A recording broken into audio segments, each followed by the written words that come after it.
જય જવાન જય કિસાન।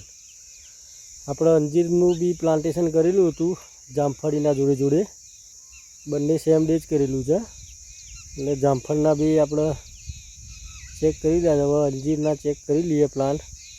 અંજીરની વેરાયટી છે ડાયનાપુની વેરાયટી છે અંજીરનું, આપણે ચેક કરી લઈએ એનું શું છે સ્ટેટસ।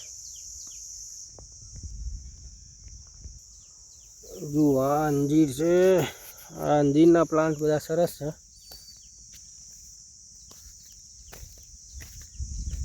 અંજીરના પ્લાન્ટમાં કોઈ જલ્દી બહુ સુકાયા નથી, સુકાય એનો કોઈ પ્રશ્ન નથી, એ રિપ્લેસમેન્ટ થઈ જશે આપણે, એટલે એવું કોઈ ચિંતા જેવું છે નહીં। અંજીરના પ્લાન્ટ તમે જોઈ શકો છો।